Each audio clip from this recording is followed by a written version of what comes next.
Well, shalom once again. I'm Ezra from Jewish Voice, and I want to wish you a belated Chag Sameach. In Hebrew, that means happy holiday. What holiday are we celebrating even as we came into this Easter week on the Christian calendar? It's the Jewish feast of Purim, and the story of Purim comes from the entirety of the book of Esther in the Old Testament. One of the things that's interesting that I just want to kind of juxtapose as we're going to talk in a moment about what's happening in Israel and the Middle East and what has the world's attention this week is that at the end of the book of Esther, after Haman, it says the evil Haman had issued this decree throughout the known world at that time saying on a certain date, all Jews, wherever they were, wherever they existed, were to be annihilated. And through, though we don't see the name of God in the book of Esther, through, we'll say, miraculous providential intervention, that decree is overturned by the king, King Ahasuerus of Persia. Haman is hanged on a gallows, and a new edict goes out, not only canceling the decree to annihilate the Jewish people, but going so far as to say that Jews everywhere had the right to defend themselves against those who would seek to do them harm. The right to defend themselves. And I want to draw our attention, as we've been saying consistently, and we're going to continue to say here at Jewish Voice Ministries, the Israel Defense Force exists by name and by mandate not to be an aggressor in the region, but to defend the Jewish state and the Jewish people there and wherever they live in the world against those who would seek to attack or annihilate them. Why is the IDF operating right now in the Gaza Strip? This is not a war against the Palestinian people. It is not a war against Arab people. It's a war against a terrorist Islamic jihadist regime. What do we mean by that? A holy war in the name of Allah, which seeks by its mandate, can't say this enough, to annihilate the Jewish people and to destroy, they say, the Zionist or the Jewish state. So the IDF is defending Israel against those who would seek to attack and annihilate her. Same thing. Let's zoom out from Gaza for a moment and think about what's happening in the north of Israel. The IDF is trying to destroy the infrastructure of Hezbollah. Hezbollah, the people of Allah, another Islamic jihadist terrorist regime whose leaders, not even living in that region, but living in places like Qatar and Iran and financing the war effort against Israel, have said that our purpose is to annihilate the Jewish people, to drive the Jewish state into the heart of the sea. And actually, do you know in Arabic what October 7th has been named? I'll say it in the English. It's called Al-Aqsa Flood Day. Isn't that interesting? Maybe you haven't heard that before. Google me, fact check me on this, and you'll find that it's true. Because the Iranian and Hamas leaders just gathered 2 days ago to celebrate a UN resolution I'll mention in a moment. And they said this is to complete what was begun on, we would say, October 7th, the day of the Israeli massacre of innocent civilians, men, women, and children in Israel. But in the Arabic, by these jihadist terrorist regimes, it's being called Al-Aqsa Flood Day. Now, what does that mean? It means that the attempt, had it been successful, had it not been stopped by the Israel Defense Force on October 7th, wouldn't have stopped in the Gaza envelope. It wouldn't have stopped with rockets into Ashkelon and Ashdod and Tel Aviv.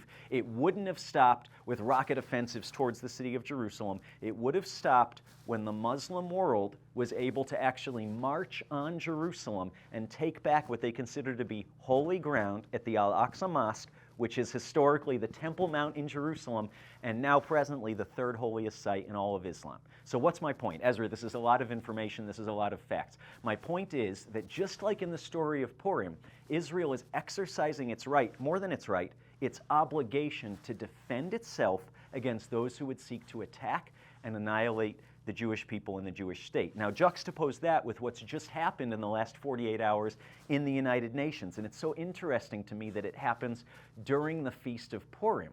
Not only did the United Nations say Israel does not have a right to defend itself, they called for and resolved for an immediate ceasefire in the entirety of the Gaza Strip.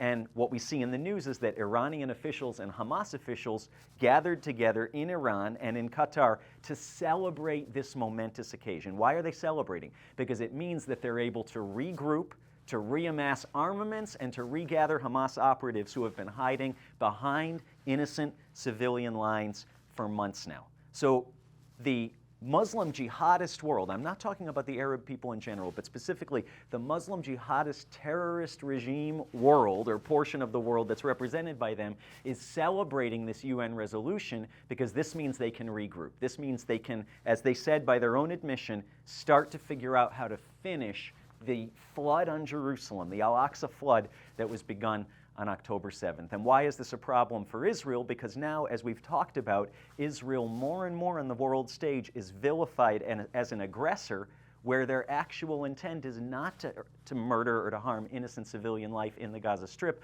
but rather to defend themselves. And you know what this UN resolution calls for? It does call for a return of hostages. But let me give you the math.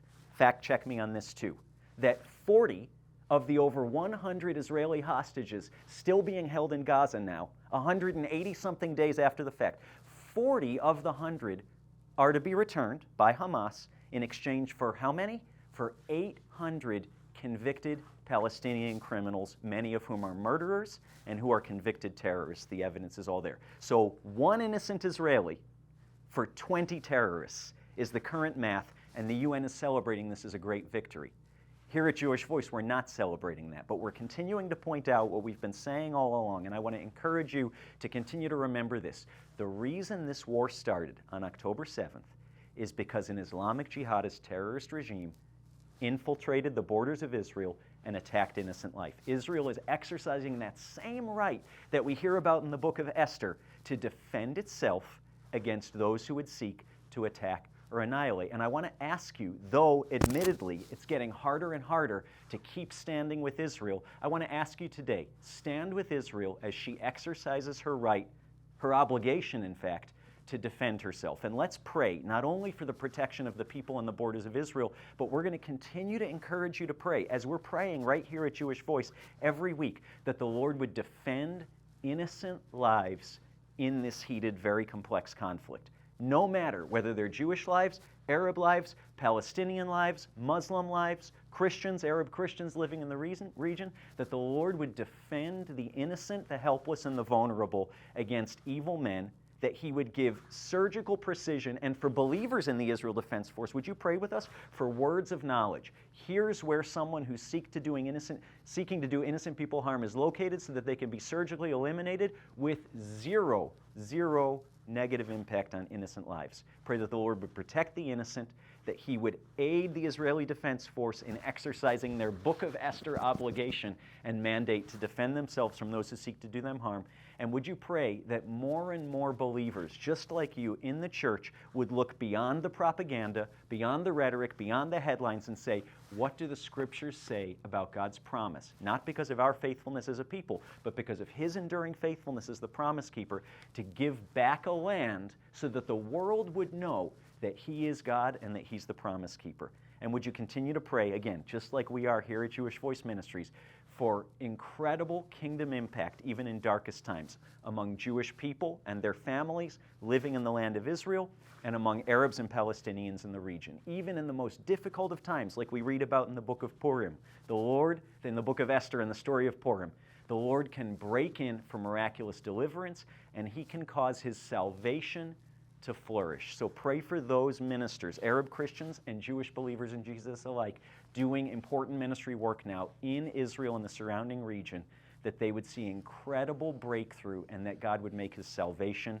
to flourish. Have a blessed Easter week, Holy Week, a very blessed celebration of the Jewish festival of Purim, and continue to stand with Israel, and we're standing with you as you do. Shalom.